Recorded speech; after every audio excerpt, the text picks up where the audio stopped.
я представляю нашего гостя.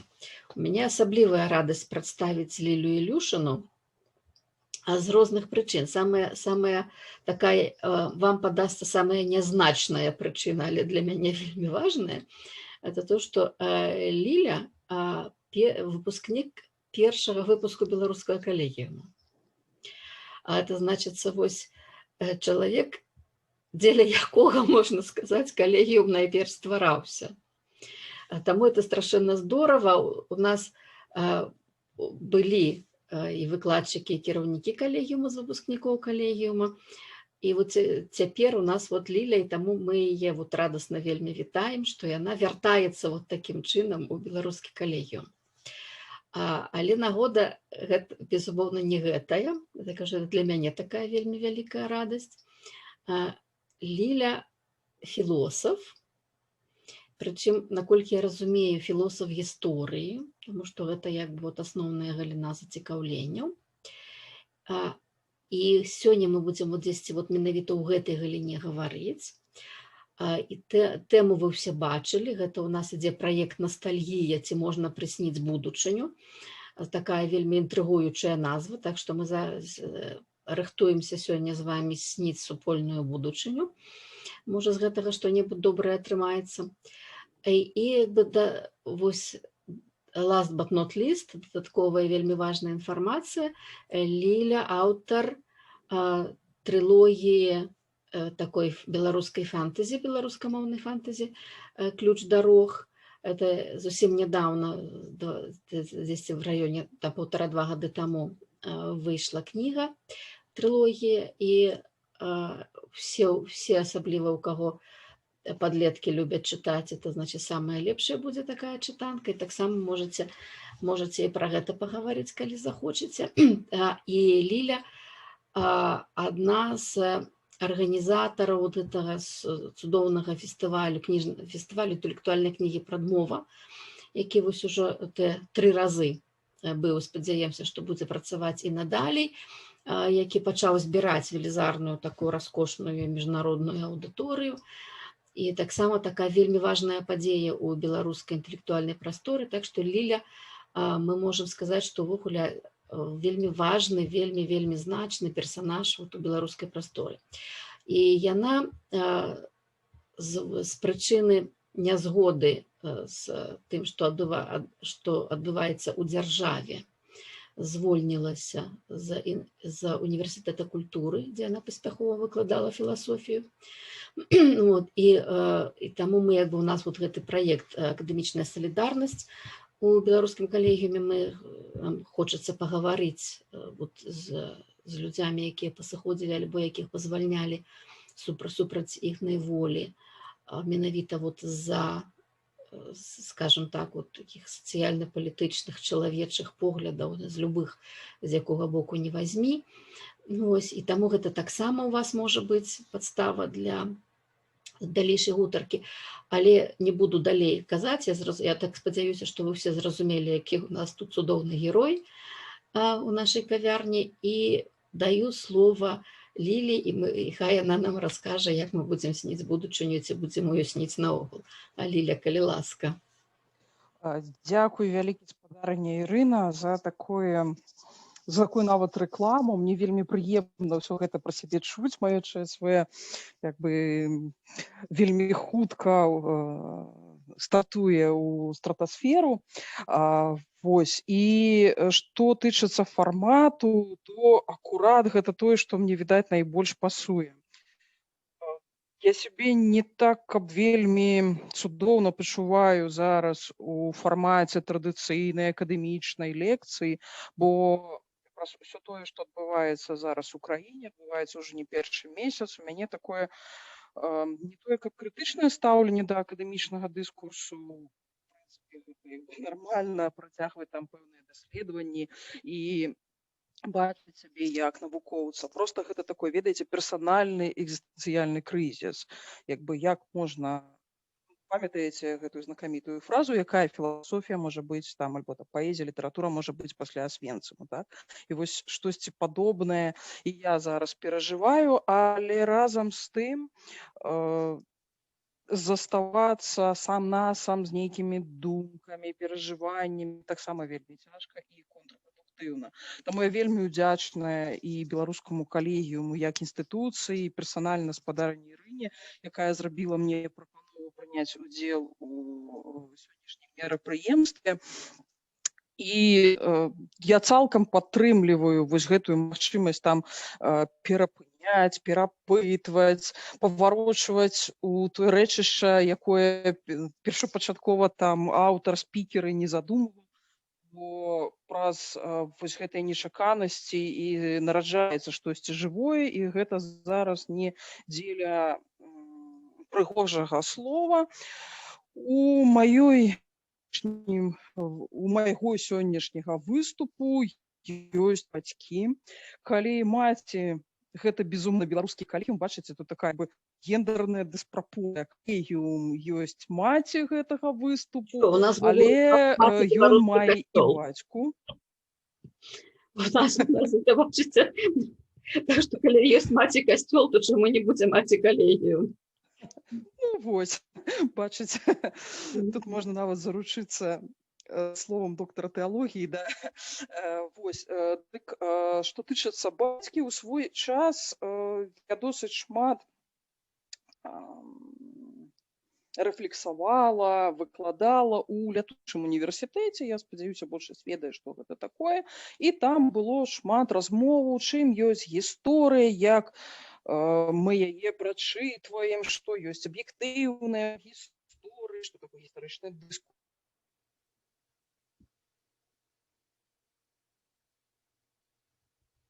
Гук падвісае. Можа на болей таму. Ліля, у вас Там... сувязь псуецца.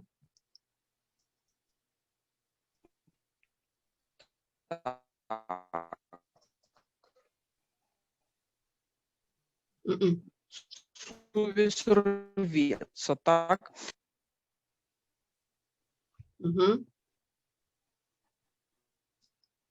Зараз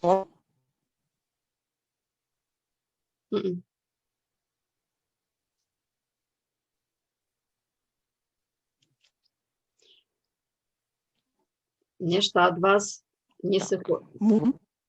Ну, штосьці гукнула, ну. Так, я пеніваць. Давайте паспрабуем.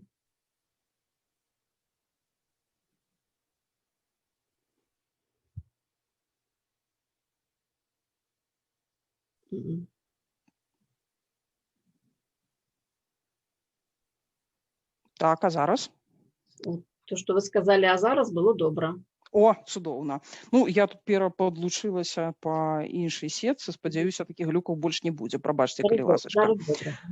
Вось. І вось гэтае захапленне гістарычным, яно, ведаеце, так перацякала праз мяне, і ўвесь гэты пафас быў мне абсалютна ўласцівым. І ў пэўны момант Святлана Рогач, таксама можаце яе ведаць, задала пытанне. Кажа, што ці няма пэўнай рызыкі, праблемы ў гэтым захапленні гістарычным. Прычым гэтае захапленне, яно ж уласціва не толькі нам, нашай сітуацыі, нашай краіне, нашым супольнасцям, але і цалкам, прынамсі на той час, было уласціва і там Еўропе, Амерыцы, там серыялы, якія прысвечаны гістарычнаму, героі, ну там тая ж «Вайна тронаў», так, вельмі популярны на той момант. Вось. І яна задала вельмі простае пытанне, што а ці ёсць альтэрнатыва? Ну, то бок, гісторыя гэта вельмі файна, але ці ёсць нейкі дыскурс будучыні? Ці праўда, ці наогул, як мы мусім ставіцца да вось гэтай пазіцыі, што гісторыя пракладае нам шлях у будучыню? Гэта досыць простыя такія пытанні, натуральныя, яны мусілі мне прыйсці да галавы і раней, але ці то яно было зададзена ў такі момант, нарэшце мне хапіла сур'ёзнасці да яго нармалёва паставіцца, і я паспрабавала для сябе вось адказаць на гэтае пытанне, што ляжыць за гістарычным дыскурсам. Вось як у гэтым анонсе я абвяшчала, так, можна сказаць, што мы жывем у гістарычных, у адным з гістарычных дыскурсаў. Мы можам насамрэч спрачацца адносна таго, чым ёсць гісторыя, якая з іх правільная, які там падручнік найлепшы, якія хібы маюць гістарычныя даследаванні, які праект гісторыі нам больш падабаецца, у якім мы выглядаем найлепшымі, колькі тут міфалогіі, ідэалогіі, уласнай гісторыі і наогул ці можна пабудаваць сабе вось гэтую мінуўшчыну. Але кожны раз, калі мы выконваем усе гэтыя дзеянні, калі мы ствараем гэтыя сацыяльныя канструкты, мы як бы паміж радкамі адразу зыходзім з такой пазіцыі, што гэта будоўля гісторыі, яна ёсць ключом да нашай будучыні, што у прынцыпе нашыя праблемы палягаюць у тым, што мы альбо не ведаем сваіх каранёў, альбо не вырашылі нейкія свае траўмы гістарычныя, не пераадолелі іх. А як толькі ці то мы дазнаемся праўду, ці то мы навучым усіх астатніх правільнаму бачанню сваёй мінуўшчыны, альбо мы проста там пераадолеем свае гістарычныя комплексы, і ўсё будзе як бы цалкам файна. Нарэшце вось мы знойдзем той там святы Грааль, да, знойдзем той каўчэг запавету, дзе там напісана, кім мы ёсць, і гэта адразу аўтаматычна вырашае нашы як бы праблемы з. Але калі паспрабаваць як бы так пашукаць, што сабой уяўляе вось гэты вобраз там будучыні, гэты там, не ведаю, канон, утопія, тут можна рознымі словамі, як бы пакуль гэта не канцэпт, да, пакуль у нас размова, а не навуковы артыкул, то можна ўжываць розныя слоўцы ў яго дачыненні. Ось. І да мяне прыйшло разуменне, што я не вельмі разумею. Гэта быў, канешне, такі першы крок у гэты бок. І галоўны тэрмін альбо галоўным словам, якое мне падалося прыдатным для апісання вось гэтай сітуацыі усеагульнай зацікаўленасцю гістарычным дыскурсам, бо калі мы паглядзім на цяперашні час, колькі там, якім попытам карыстаецца часопіс «Наша гісторыя», як раптоўна ўзнікла цікавасць да гісторыка-культурных каштоўнасцяў, кшталту найперш там герба, сцяга і так далей. Гэта ж можа выклікаць такое вельмі радаснае адчуванне, што нарэшце, да, нарэшце мы дачакаліся. Памятам, Беларусь, твой народ дачакаецца і гэтак далей, што вось яно прыйшло, што мы у прынцыпе там на світанні і трэба толькі там дажыць, дачакацца, выстаяць і гэтак далей.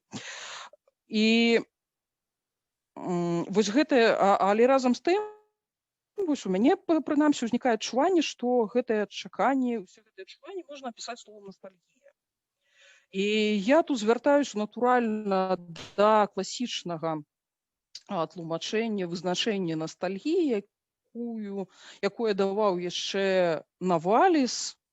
Гэта паэт-рамантык, і менавіта вось яго фармулёўку скарыстаў у свой час Хайдэгер дзеля таго, каб патлумачыць не толькі чым ёсць філасофія, але чым праз філасофію, у чым там сэнс нашага жыцця і ўсё астатняе. То бок вось гэтая настальгія, гэта туга па утульнасці, настальгія, гэта туга адчуваць сябе паўсюль дома, і ностальгія, ну і гэта я не буду на гэтым падрабязна спыняцца, бо гэта можна прачытаць там нават у Вікіпедыі перапісаных, там калі упершыню з'яўляецца гэты апісаны гэты феномен. Самае галоўнае, што ностальгія гэта перажыванне па тым стане, якім мы ўжо самі не памятаем. Што ностальгія гэта заўсёды рэканструкцыя. І вось для мяне усе уся праца з гістарычнымі дыскурсамі ёсць вось такой ностальгіяй, бо як любіць казаць Раханскі, ніхто ўжо не памятае паху селядцу, так? І што гісторыя не ў стане перадаць усё як было, да? І наогул няправільна ставіць да гісторыі пытанні, як гэта было. Можна казаць, што мы ведаем, якую канструкцыю мы выбудоўваем і так далей. То бок наша вось прага гістарычнага мінулага, вось прага наогул сваёй мінуўшчыны, гэта такое імкненне да стану, які мы ніколі не перажывалі, але адчуваем сябе пазбаўленымі гэтага стану, гэтай веды, гэтага дому, так? То бок вось гэты ностальгічны дыскурс, ён задае сітуацыю свядомасці, калі мы лічым, што нас быццам нешта забралі, там нашу гістарычную спадчыну. Адсюль вось гэты дыскурс адносна таго, што ёсць гісторыя правільная і няправільная. І разам з тым ностальгія гэта не проста туга, а гэта стан паміж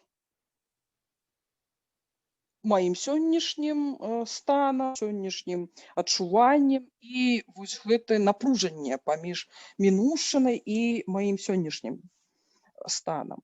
Але гэтае напружанне зноў-такі пазбягае вобразу будучыні. І мы памятаем, што і Хайдэгер, і Наваліс былі Наваліс наўпрост прадстаўнік рамантызму, а Хайдэгер адзін з аўтараў, з філосафаў, якія былі зачараваныя рамантызмам. І праз гэта вынікае яго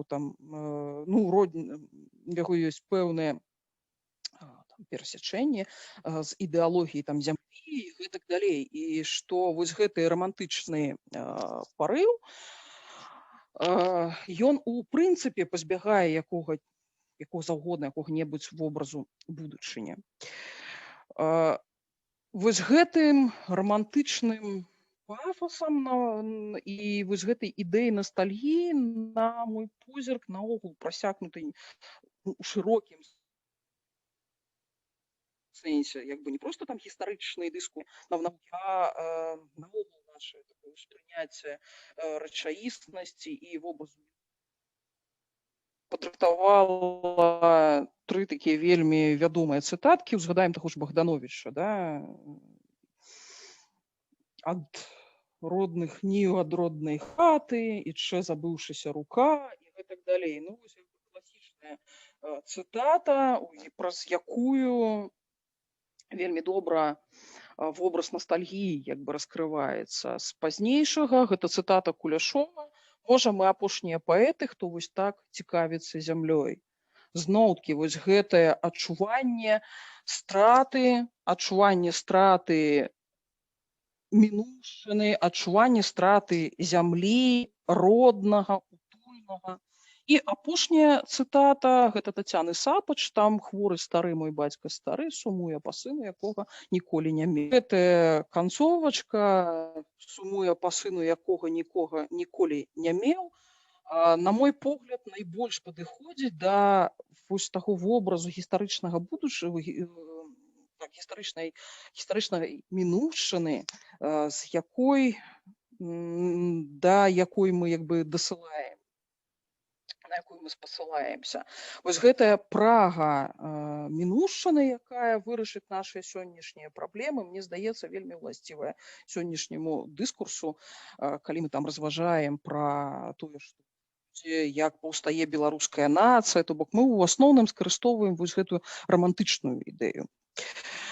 Але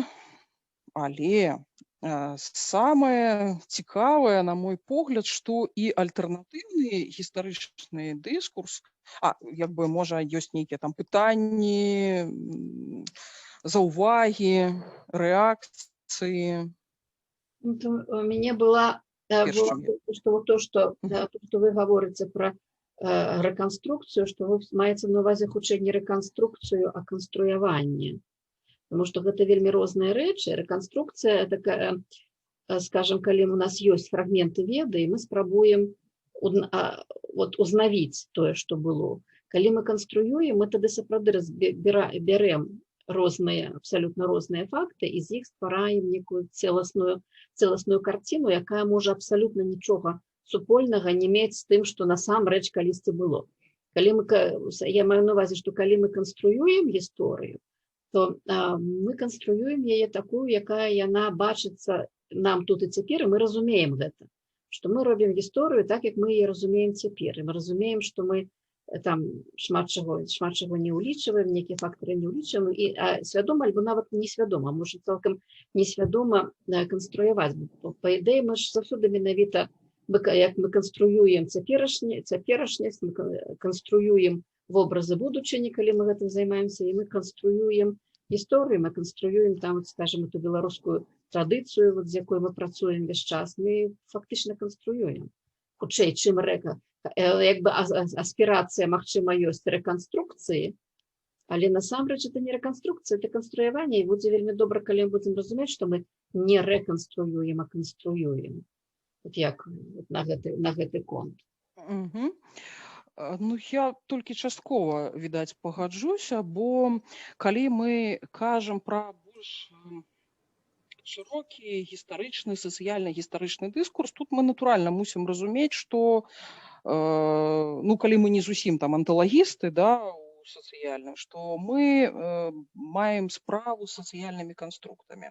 Але калі казаць пра гісторыю як навуку, да, якая ўсё ж такі патрабуе пэўных аб'ектыўных вызначэнняў, то нават для гістарычнага навуковага дыскурсу нельга казаць пра яго там аб'ектыўнасць. У любым выпадку гэта будзе рэканструкцыя, якая не з'яўляецца там як бы правільным адбіткам, да? То бок, калі мы нават будзем прэтэндаваць на грунтоўнасць і аб'ектыўнасць, то ўсё роўна гэтая гісторыя будзе настальгічным праектам.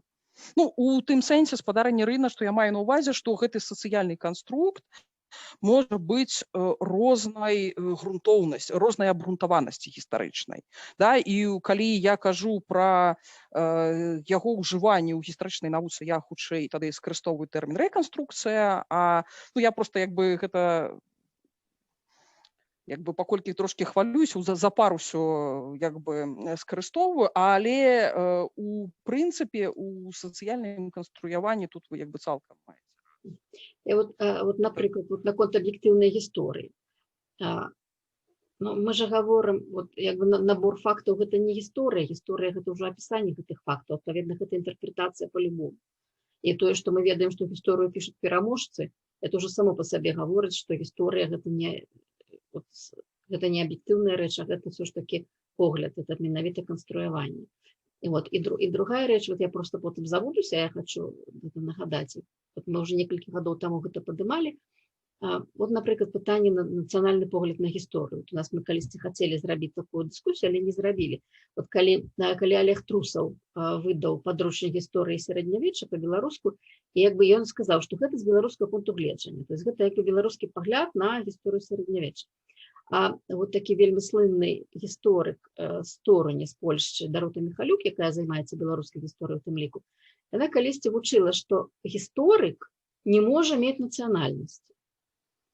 І як бы і Трусаў мае рацыю, і Міхалюк мае рацыю, так, у чымсьці. Але гэта як бы зусім, калі Дарота Міхалюк кажа, што гісторык не можа мець нацыянальнасці, гэта аспірацыя да рэканструкцыі. А здаецца, калі гісторык робіць з пункту гледжання чагосьці, это ўжо будзе канструяванне. Ось, ну,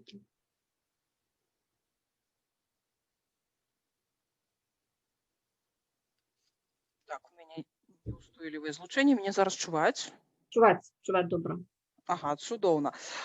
Ну, просто тое, пра што мы размаўляем, калі мы кажам пра гісторыю як інтэрпрэтацыю, мы з вами ўсё ж такі прызнаць сваю прыналежнасць да сацыяльных канструктывістаў, да, гэта будзе наша просто навуковая такая пазіцыя. Але разам з ёю акурат у той Наваліс прамаўляе гэтую фразу, паўстае і гісторыя як праект навуковы. Мы час ад часу пра эпоха рэлятывізму, сацыяльнага канструктывізму і гэтак далей. Але вось той прыклад акурат, які вы прыводзіце, то бок як бы кідалі ў мяне там памідорамі і іншымі штукамі не вельмі прыемнымі за вось гэта ўжыванне тэрміну там гісторыя гэта і сацыяльны канструкт, да, гісторыя насамрэч не можа быць там нацыянальнай, пазанацыянальнай, і нашы інтэрпрэтацыі мусяць улічваць нашу пазіцыю як даследчыкаў, нашу пазіцыю як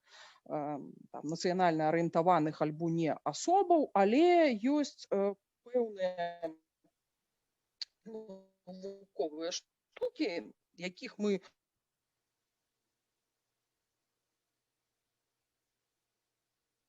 Подвисае. І зноў некі гэты глюк. Глюк.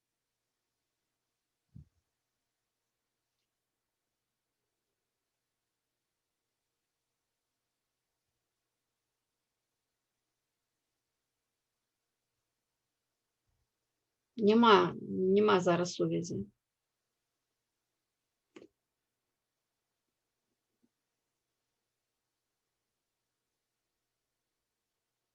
Так.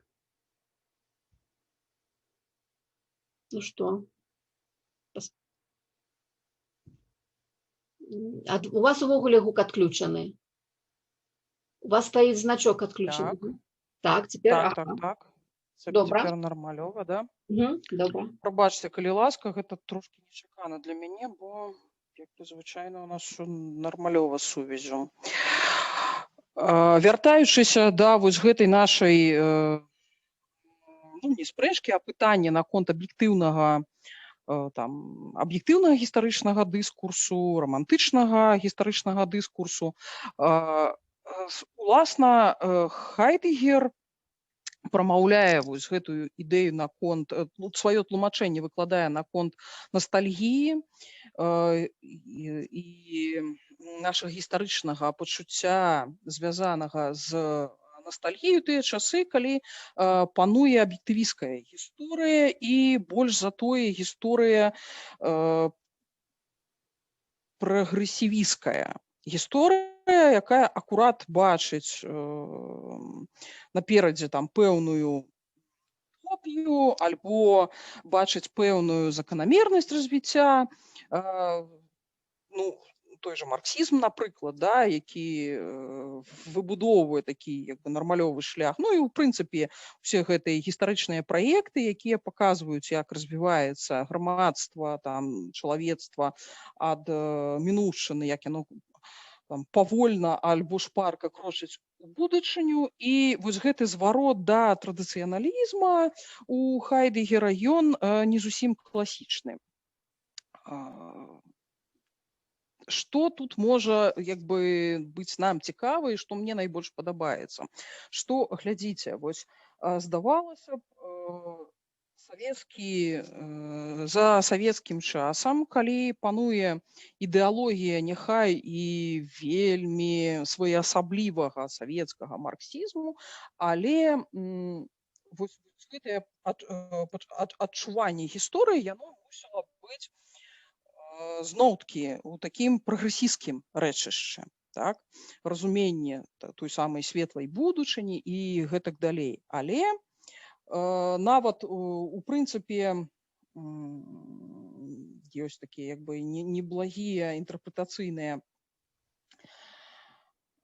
ідэі, якія паказваюць, што вось знакамітая праца Карла Маркса, 18 Брюмера, Луі Банапарта, вельмі кладзецца там на беларускую рэчаіснасць. Беларусь гэта такая вандея, якая як бы робіцца самым рэакцыйным як бы кластарам і рэакцыйнай тэрыторыяй там у постсавецкіх краінах. Але калі мы, ну і тады натуральна пытанне, чаму як бы спрацоўвае вось гэты рэактыўны варыянт, да?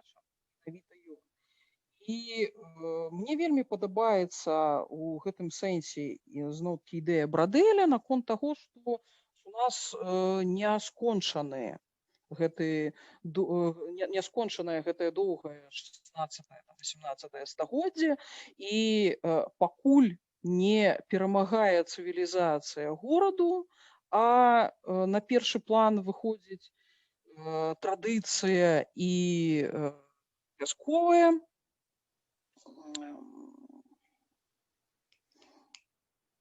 сознание, прабачце, вясковая свядомасць, то будзе аднаўляцца вось гэты не пошукі будучыні, а настальгічны праект. Таму тое, што мы сёння маем, гэта не савецкасць, а настальгія па савецкасці.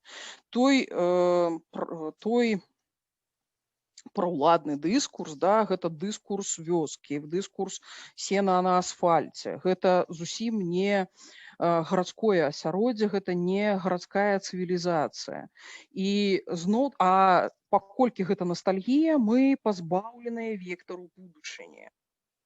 Зноў і зноў. То бок за вось гэтым савецкім марксізмам ляжыць насамрэч тое, пра што казаў яшчэ Хайдегер на пачатку 20-го стагоддзя. Настальгія як прага да утульнасці, той утульнасці, якую дае традыцыя, якую дае вёска, якую дае вось гэты звыклы традыцыйны лад жыцця, і што прамысловая цывілізацыя яна так і не перамагла. А толькі прамысловая цывілізацыя прыносіць вобраз будучыні. І гэта рэалізуецца там на ўраўні паўсядзённасці, што мы не бачым як бы там пэўнай утопіі, пэўнага вобразу будучыні там ні ў мастацтве, ні ў філасофскім альбо культуралагічным дыскурсе. Так. І тут, і тут мы мусім сабе адказаць на пытанне, чаму так, на чым грунтуецца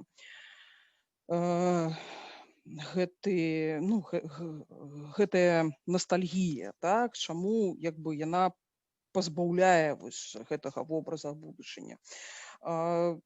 Мне здаецца, што тое, што ў свой час выказаў Роман Інгарден, найбольш пасуе да тлумачэння гэтай сітуацыі, што само наше, мы ведаем, да, што ёсць як бы два асноўных падыхода Інгардена і Хайдегера адносна таго, як адбываецца, як мы выбудоўваем разуменне часу. У Інгардена гэта рэтэнцыя, пратэнцыя, кропка, зараз, то бок спачатку мы канструюем як бы вобраз сябе, заходзячы з мінулага, пасля мы канструюем вобраз будучыні, толькі пасля мы спрабуем зразумець, кім мы ёсць.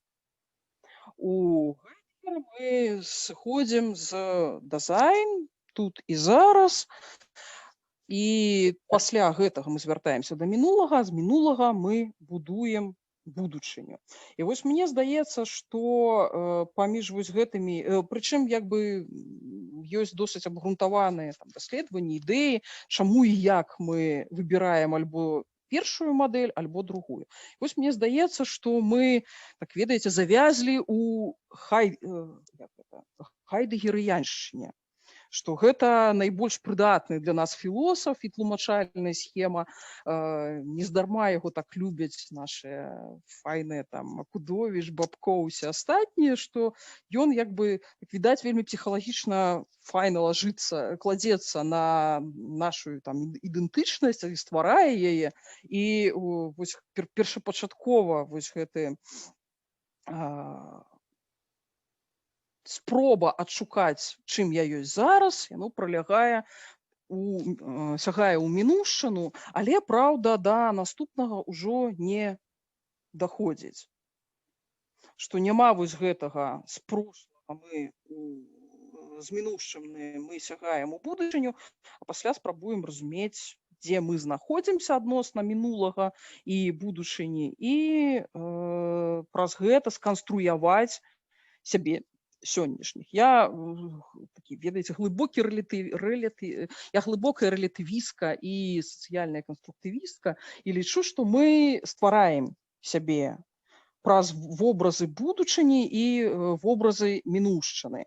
Але дзеля гэтага стварэння неабходна мець гэты вобраз будучыні.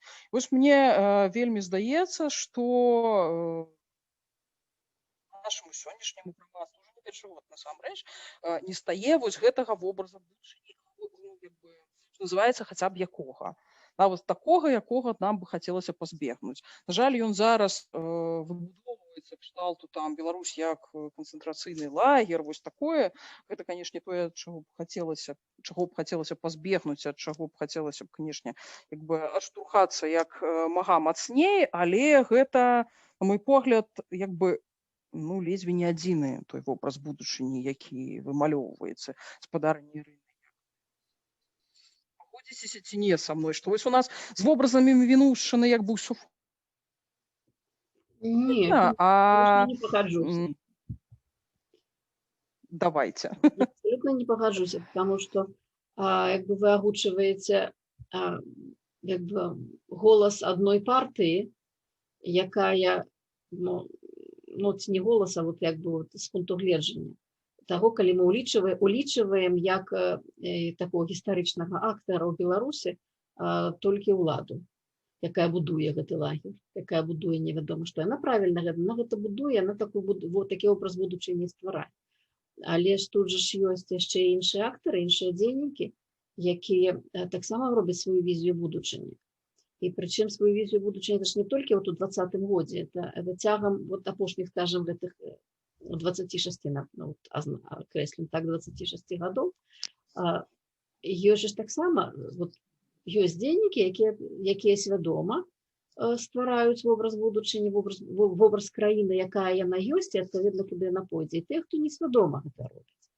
Вот я это не ведаю, я зараз просто можа потым падрабязней пра гэта скажу, калі будзе патрэба, як мне гэта бачыцца. Але тое, што тычыцца тых, хто дзейнічае больш-менш на пастаяннай аснове. Але вот то, што адбылося ў 20-м годзе, гэта ж таксама паўстала вот то, што пачаў народ маляваць сабе будучыню, ці сніць сабе будучыню. Гэта ж это абсалютна не канцэнтрацыйны лагер. Это вельмі прыгожая, вельмі якраз і такая прагрэсіўная, перспектыўная, моцная духам краіна, з'яднаная, якая таксама штосьці можа будаваць, і прычым будаваць так, як яна сабе напрыдумляе. І гэта ж таксама вобраз будучыні. Той вобраз, які мы бачым з таго, што цяпер робіць дзяржава, гэта так, это адна гісторыя, але гэта толькі, мне здаецца, абсалютна малая частка ўсёй гэтай гісторыі. Як яно спрацуе, наколькі гэта вектарна можа спрацаваць, я не ведаю. Хутчэй за ўсё, сапраўды, там адзін вобраз атамрэ, іншы пераможа, але все роўна с улікам адно аднаго. Маргарыта давно да гаворкі далучаецца. Дякуй. Я б хацела паспрачацца з вами, Ірына, бо мне зараз бліжэй тое, што кажа Лілія наконт таго, хто у нас будуе вобразы будучыні і якія яны. Насамрэч, калі зараз выходзяць людзі і штосьці мараць, яны мараць не вобразна. То бок яшчэ ніхто не прапанаваў такі ж яскравы вобраз, які можна літаральна вось карцінкай уявіць, як, даруйце, той самы канцлагер. У нас пакуль што няма вобраза будучыні, калі людзі выходзяць, яны яго насамрэч не збудоўваюць. Яны кажуць, што як не мусіць быць, і яны кажуць, што мусіць быць неяк у вельмі агульных рысах кшталту мусіць быць добра, мусіць быць з'яднана, мусіць быць яшчэ яксьці, але гэта ніколі не тое, пра што мы можам напісаць, менавіта такое апісанне, не тое, што можна, не ведаю, паказаць як кінематаграфічны вобраз ці якісьці яшчэ. То бок ён яшчэ, калі ён ёсць, то ён настолькі цьмяны, што мы не можам яго самі сфармуляваць. І нашыя гаворкі тут нават у калегіуме, яны шмат у чым тычацца таго, што мы спрабуем зразумець, а што ж там у нас наперадзе і што ў нас зараз. Я не ведаю. Я я бы сказала, паверш, што вобраз концлагера не будуе ніхто. Вобраз концлагера як будучыня як концлагера ніхто не будуе. Это просто зноў-такі, і ніхто яго не фармулюе. Яго просто з дзеянняў, якія робяць адзін з бакоў, все іншыя бакі, і вонкавыя, і ўнутраныя, штосьці бачаць. То есть гэта зноў-такі, гэта як бы не сама назва, так? Што вот мы збудуем концлагер. Гэта не пра тое гаворка. І тое самае можна рабіць вот, што, з другім бокам. Вот вы кажаце, што ніхто не фармулюе, але і таго ніхто не фармулюе. І вот з таго, што прагаворваюць людзі, з таго, што яны пішуць, з таго, чаго яны агучваюць, чаго яны хочуць, з таго, як яны гэта робяць, таксама можна крэсліць гэты вобраз будучыні, і, в прынцыпе, яго можна апісваць да пэўнай ступені. І вот гэта мы не можам прапісаць эту будучыню падрабязна. Мы можам прапісаць будучыню у нейкіх, ну, вот, у дадзеным выпадку, калі вот мы гаворым, то я не кажу абсалютна, я кажу абсалютна, я кажу вот у дадзеным выпадку. Гэта у сферы адносінаў, у сферы дачыненняў дзяржава-чалавек, у сферы дачыненняў дзяржава-краіна, у сферы пабудовы там вертыкальных гарызантальных сувязяў, у сферы цывілізацыйнай арыентацыі. То есть, вот, і гэта все людзямі накрэслена вельмі добра, вельмі выразна. Мы вельмі разумеем, якую цывілізацыйную арыентацыю з таго, што цяпер ёсць у наяўнасці вот, у гэтым у спектры цывілізацыйным на планеце, у які бок хочуць будаваць сваю краіну людзі. І зноў-такі цывілізацыйную арыентацыю таго, што ўлада хоча будаваць. Вот гэта абсалютна розная арыентацыя. І, в прынцыпе, мы можам пра гэта гаварыць. Мы проста як бы не ставім сабе пакуль што не ставілі. Вот мы можам паставіць, калі вы зараз распачнеце гэты рух Маргарыта, то мы, в прынцыпе, можам паставіць сабе менавіта задачу апісаць візію будучыні, якая ўжо накрэсленая 20-м годам. Якая накрэсленая вот гэтым тым бокам, які, як мы кажам, прачнуўся, які встаў.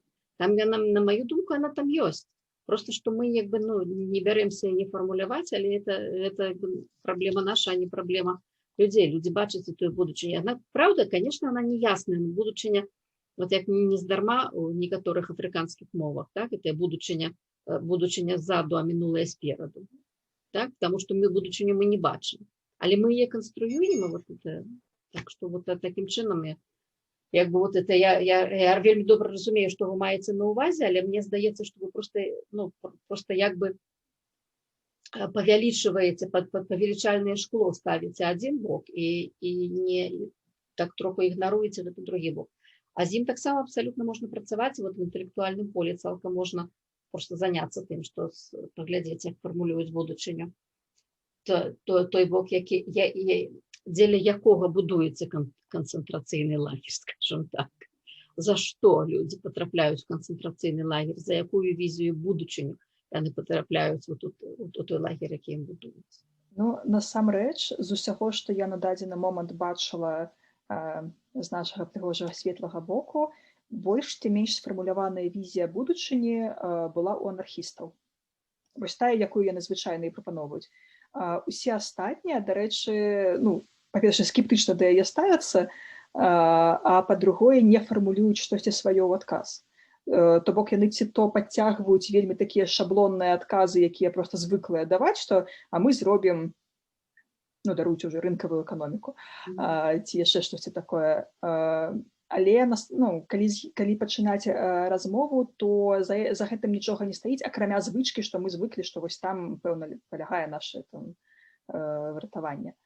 І гэта тут даволі сумна выглядае і даволі трывожна, бо нам патрэбная гэта візія. Ну, і мне здаецца, што гэта праблема не фармулявання, а не адсутнасці візіі. Што візія ёсць, просто што яна сапраўды не фармулюецца. Вот, у анархістаў гэта ўжо было давным-давно накатана, і яны просто як бы сваю мадэль прадстаўляюць, што вот вы цяпер працуеце ў гэтай нашай мадэлі. Ну, і так. мы видим, што, ну, вот сказаць, што не, то не, але сказаць, што так, то таксама не так. Вось. І вот, а як? І гэта просто зноў-такі вот трэба прыкласці гэта інтэлектуальнае намаганне і штосьці з гэтым зрабіць. Так што, але візія ёсць, і апісаць яе можна. Просто што сапраўды, як бы, это не задача людзей апісваць сваю візію, потому што яны просто не ў гэтым кірунку мысляць. Яны мысляць у кірунку, пакуль што ў кірунку вызвалення. То есть пакуль што вот асноўны патас гэта адысці ад, а не прыйсці да. Вот гэта як бы асноўны патас. І гэта тое, на чым все паяднаныя. Тому што потым у нетрах гэтага паяднання ёсць абсалютна розныя візіі, розныя ўяўленні пра то, як яно мусіць быць. Іх таксама, в прынцыпе, это ўяўленне можна апісаць. Але яднае іх зараз тое, што мы дакладна ведаем, чаго мы не хочам. Вот гэта, вот, як вы гаворыце, вот это апафатычны момант, ён вот абсалютна выразны. Але катафатычны момант, он, в прынцыпе, таксама прысутны, ці хутчэй, але ён не такі адзіны, ён проста, што, як у любым свеце, ён будзе больш разнастайны. І там будуць, як кожны будзе бачыць нейкі фрагмент гэтай будучыні, той фрагмент, які яго найбольш цікавіць. Вот я так думаю. Ну, зноў-такі, гэта вялікая гаворка. Пакуль што яе накрэслілі,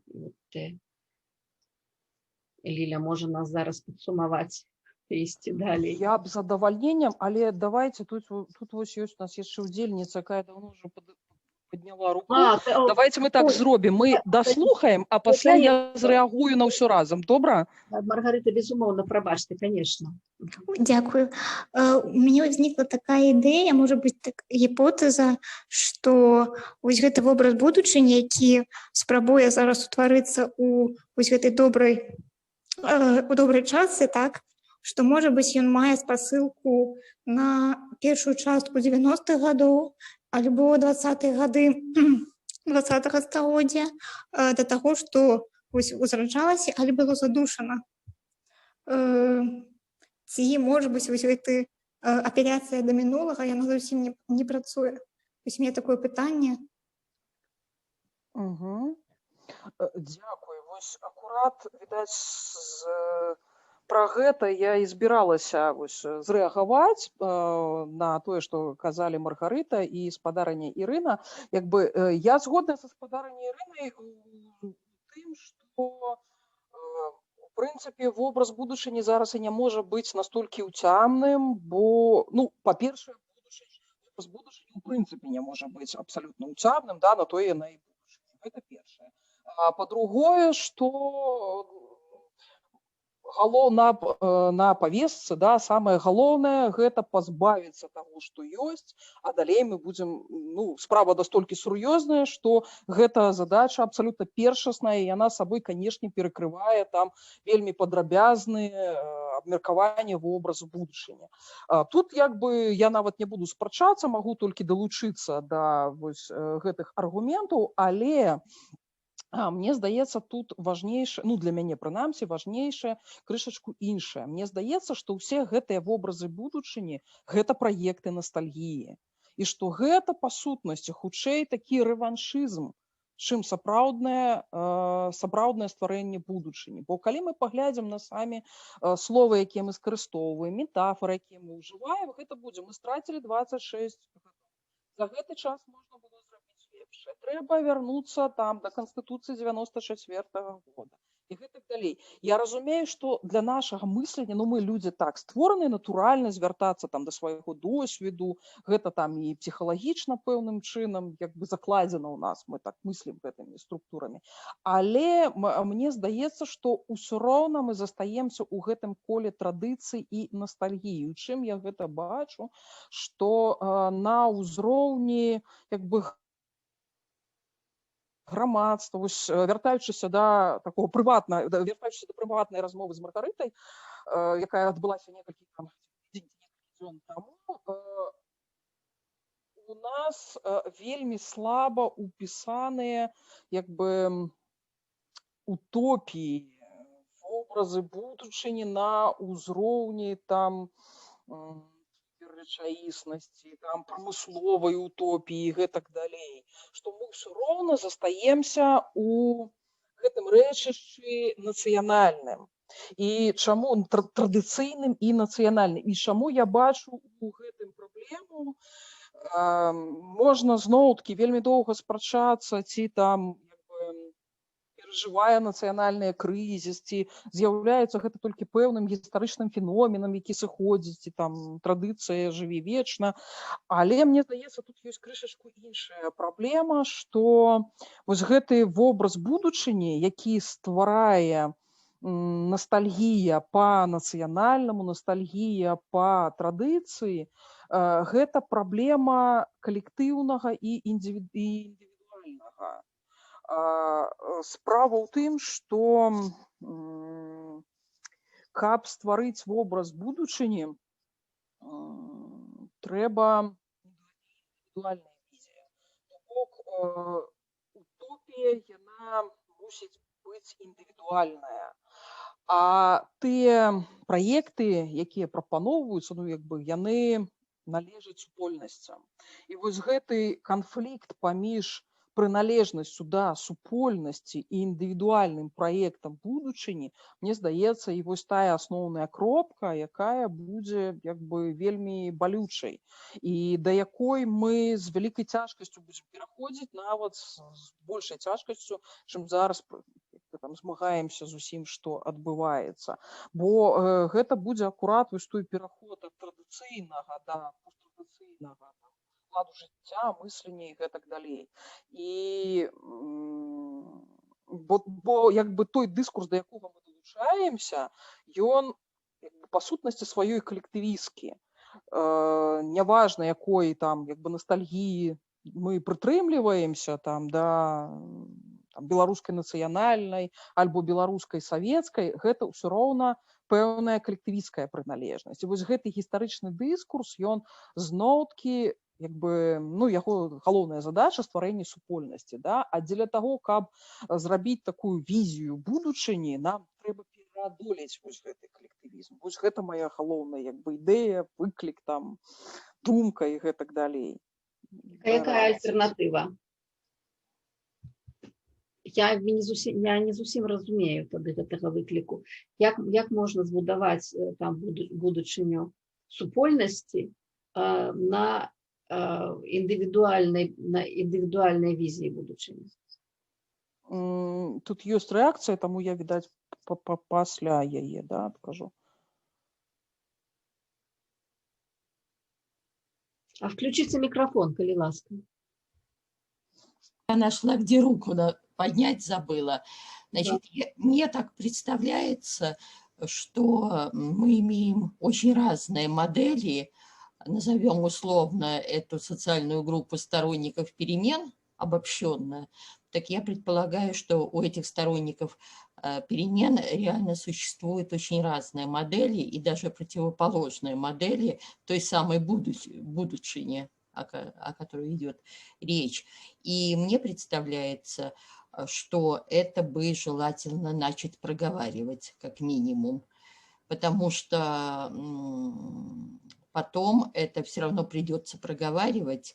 Это не говорит о том, что надо ругаться и обвинять друг друга непонятно в чем, а меня печалит отсутствие структурированных, скажем так, мини-супольностей, которые сориентированы, ну, тут говорили индивидуалистски, коллективистски, тут есть еще очень много подразделов, по которым люди должны были бы уже начинать разговаривать друг с другом и формировать начало нормального гражданского общества, потому что когда муры рухнут, у нас не будет столько времени на эту тему разговаривать, а придется выстраивать, я вообще считаю, что лучше всего выстраивать с точки зрения политической структуры парламентскую республику, и вот эти начатки, они должны быть, и человек должен понимать, за кого, почему, и он готов голосовать, и какое будущее это направление ему готово предложить. Вот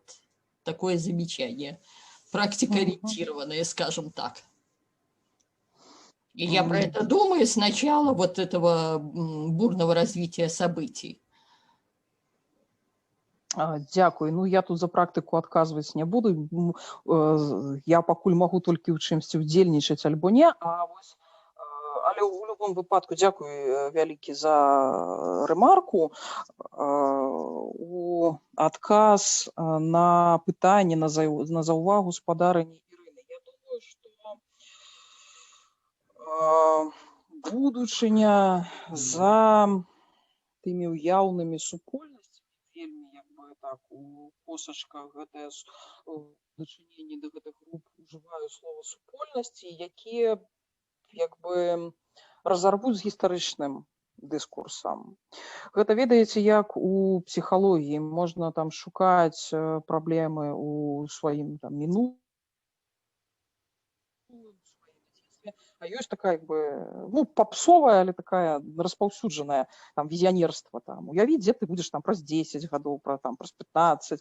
Гэта не патрабуе ад цябе там занадта рэфлексіі над чаму зараз ты ў такой сітуацыі там і гэтак далей. Вось мне падаецца, што і гэты калі вось гэтае пачуццё настальгіі гістарычнай цікавасць да гістарычнага дыскурсу застанецца толькі прафесійнай справай гісторыкаў, тады вось будзе сапраўды нейкая там візія вызначэння. І як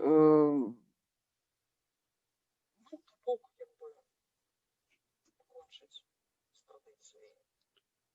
І калі ну вось зараз там, не ведаю, там гэтыя новыя праграмісты, якіх там слаба цікавіць, многіх там слаба цікавіць сапраўдная гісторыя, гістарычны дыскурс, якое проста як бы, ну, як цікавасць да нейкага этнаграфічнага феномену, які такі ж, як цікавасць да, не ведаю, там, кітайскай гарбаты альбо яшчэ да чаго-небудзь.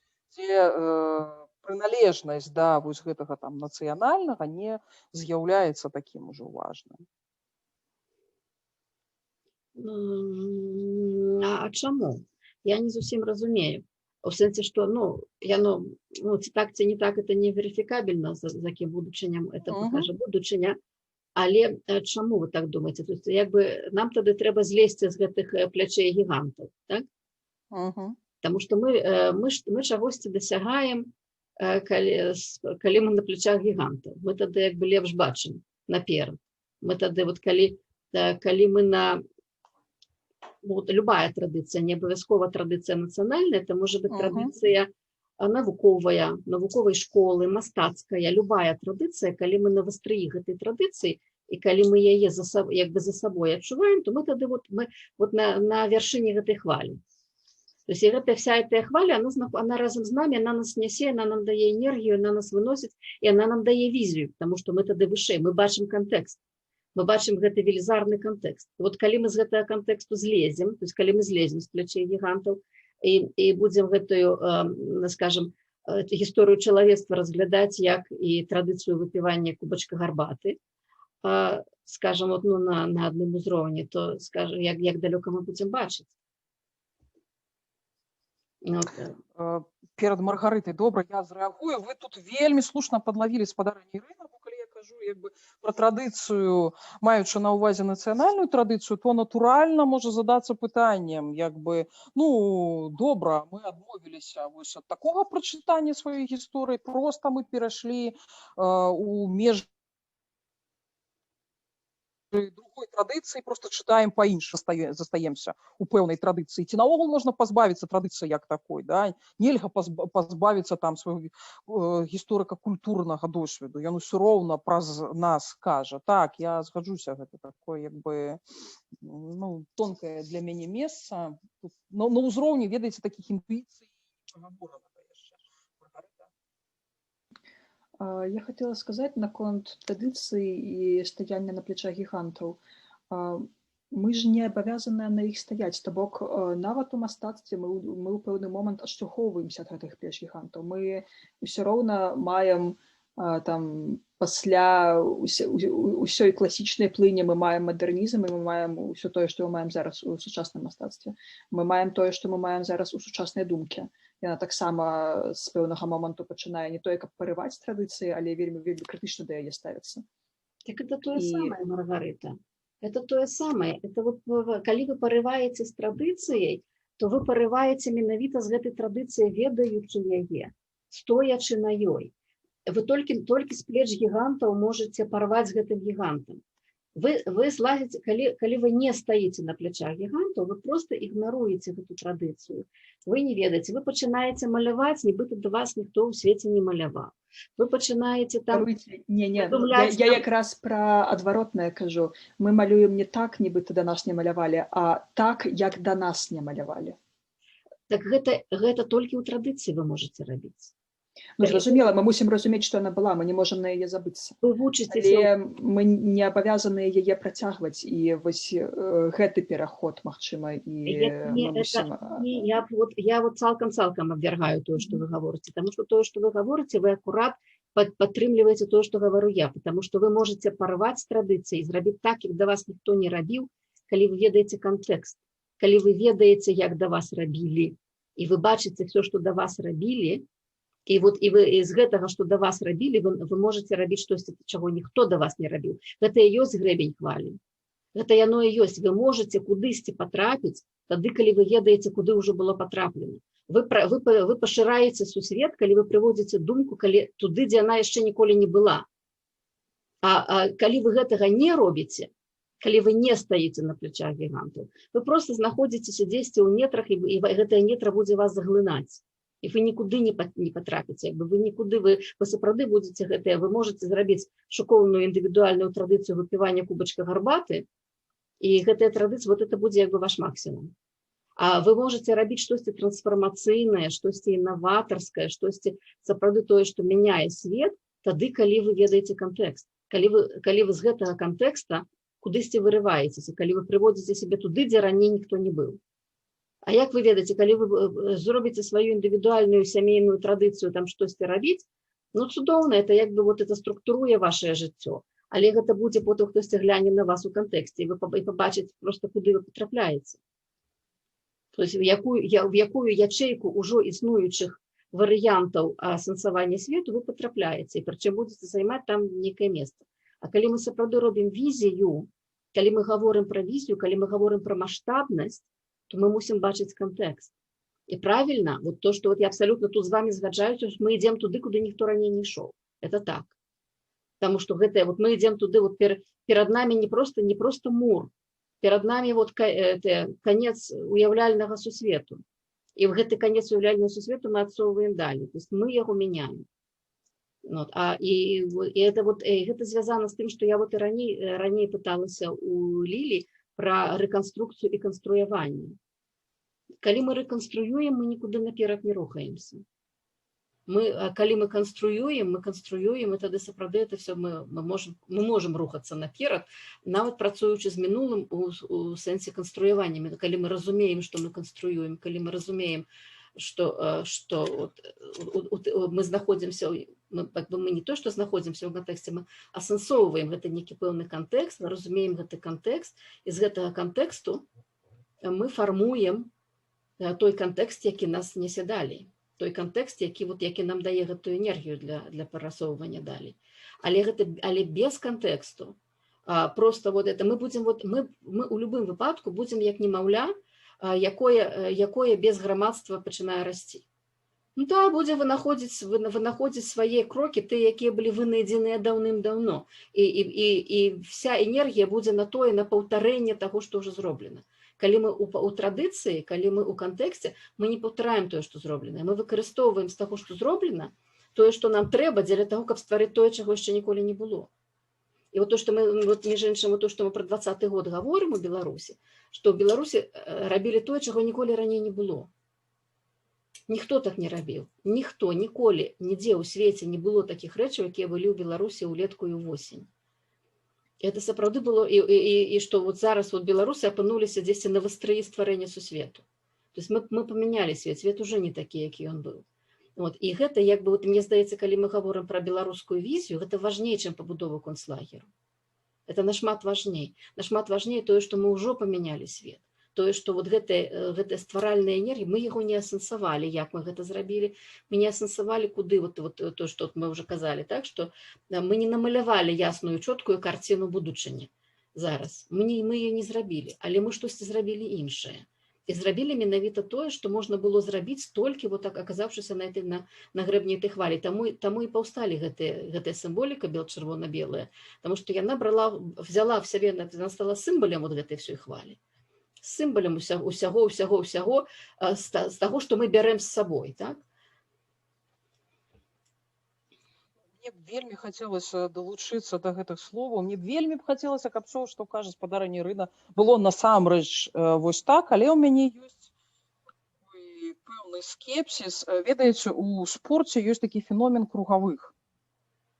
Ну, там, у лыжах, у біятлоне шмат у якіх тэлегенічных відах спорту. Часта той, хто бяжыць наперадзе, гэта чалавек, які адстае на один круг. І я баюся, што вось наша захопленасць вось гэтай ностальгіяй, вось гэтым перажываннем, рэканструкцыяй, ўсё ж такі, а не стварэннем будучыні, яно акурат і, ну, як бы не дае нам выходзіць наперад. Натуральна, што грамадства як такое не гамагеннае, і што натуральна ёсць людзі, якія, магчыма, як бы, ну, у іх ёсць пачуццё гэтай будучыні, якія, можа, яшчэ метафарычна, там не зусім навукова выказаць гэты вобраз там будучыні, стварыць гэты там канструктор пэўную утопію.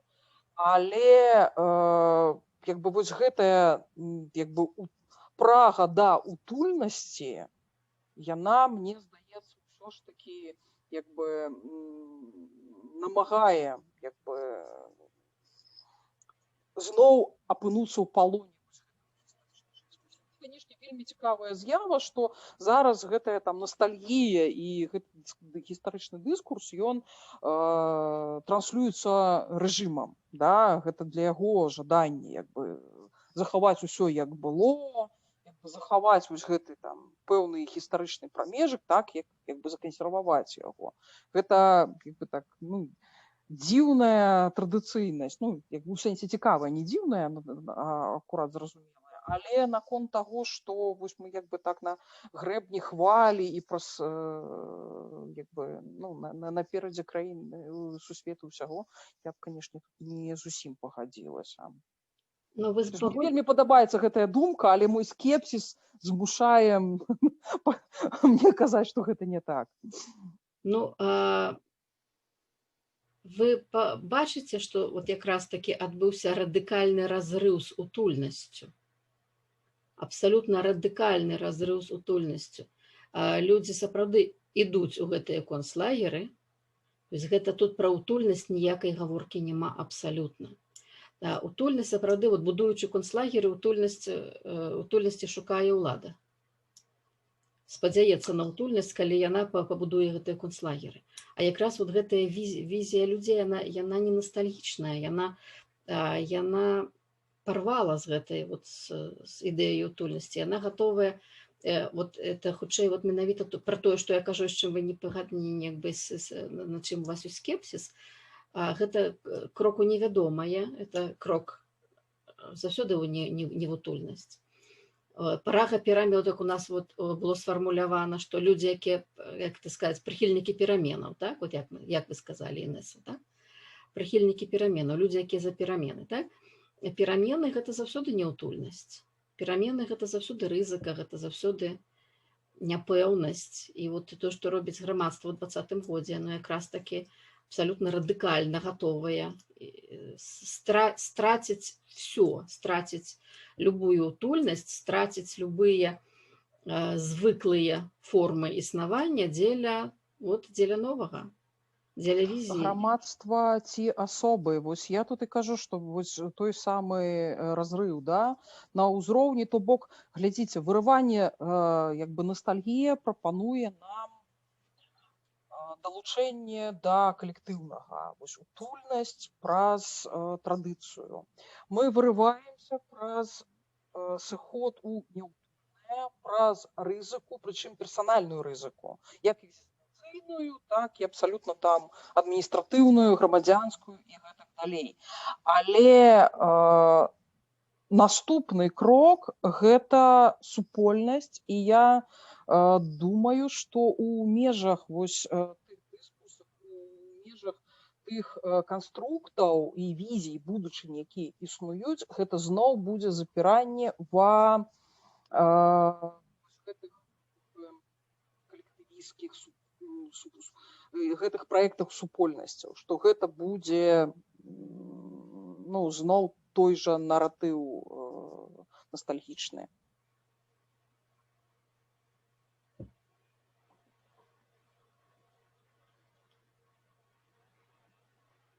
Давайте звернемся да меркавання наведвальнікаў кавярні.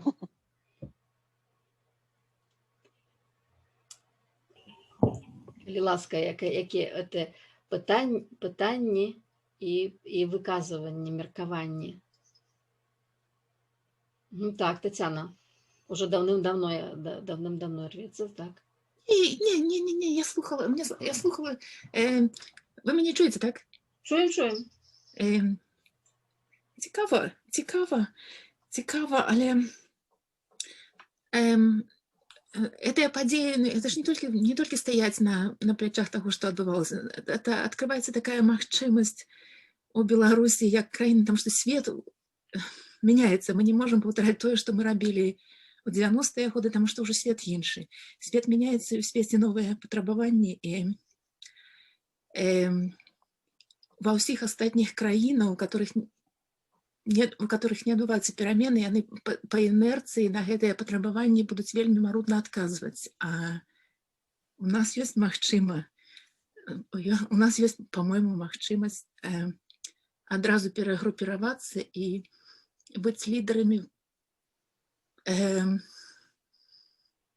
скажем, у клімаце, борьба за захаванне нашай планеты. Это одно, то, что я думала. Это только одна думка, потому что у меня в голове только про то, что мы думаем про краину, у нас планета не застанется хутка. И камусь-то трэба взять на себе больше отказности, як іншым, и вести это за собой. И у нас такие магчымасці, по-моему, были, а может быть, будут, и наши экологи про это казали. Это одно. А другое, я не ведаю, ці ведаеце вы ці не, але беларусы замежжа арганізуюць кангрэсы, якія я не слухаю і не ўдзельнічаю, але яны там абмяркоўваюць ва всю будучыню Беларусі і як трэба ўсё это будаваць канкрэтна, і все гэтыя розныя структуры, як лепш збудаваць розныя структуры, і можа быць нават яны абмяркоўваюць розныя варыянты, як найлепей, як найідеальней, можа быць, у ідэальнай краіне. Да чаго гэта давядзе, я не ведаю, але такія гаворкі таксама вядуцца. Я, можа быць, трошкі не ўлад пра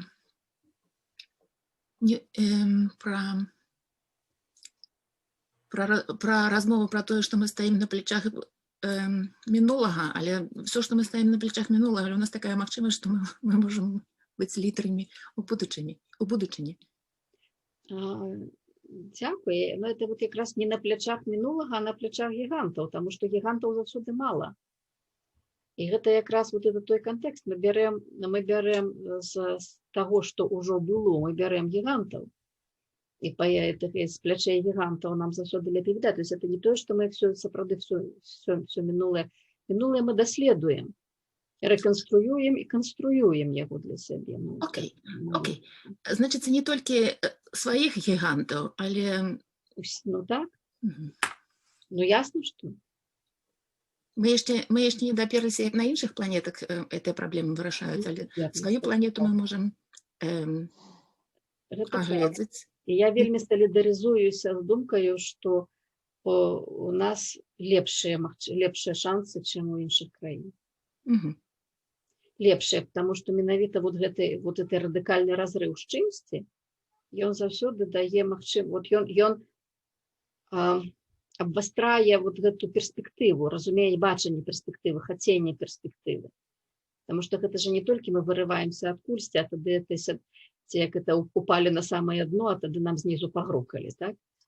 што гэта сапраўды няма патрэбы валакці за сабою тое, што замінае. Так? Няма патрэбы у гэтым разграбацца, просто адным махам скідаецца, і тады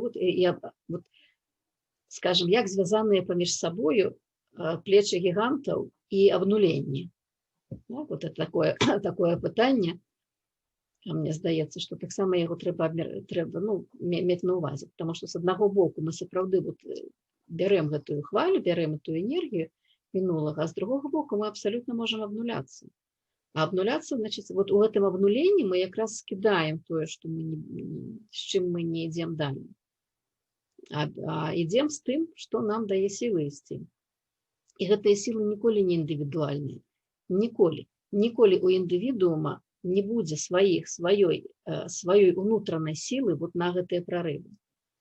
Любыя прарывы, любыя ў сэнсе, што любыя навуковыя, нацыянальныя, якія заўгодна, прарывы на іх мастацкія, у індывідуума аднаго сілы ёсць на тое, каб акумуляваць сілу таго, што ўжо ёсць. Больше сил, і тады наколькі вы сакумулюеце гэту сілу, наколькі вы зможаце скіраваць кудысьці, наколькі вы зможаце маніпуляваць існуючай сілы, настолькі будзе вашай сілы. А просто на сваёй індывідуальнай сіле мы нікуды далёка не паедзем. На індывідуальнай сіле мы можам на індывідуальнай сіле сапраўды ісці в концлагер. Але сэнс будзе ў гэтым, калі гэта будзе гэта яшчэ акумуляваная сіла іншых. І ў тым ліку і іншых, маючы на ўвазе ў прасторы ў часе іншых синхронічных і іншых дыахранічных. І тут будзе сапраўды, тут гэта все на скрыжаванні гэтай синхронікі, дыахронікі, на скрыжаванні грамадскасці і гістарычнага кантэксту мы можам, тут уже для нас это, як ангельцы кажуць, sky is the limit. То есть тут уже сапраўды это можна візію рабіць, мне здаецца.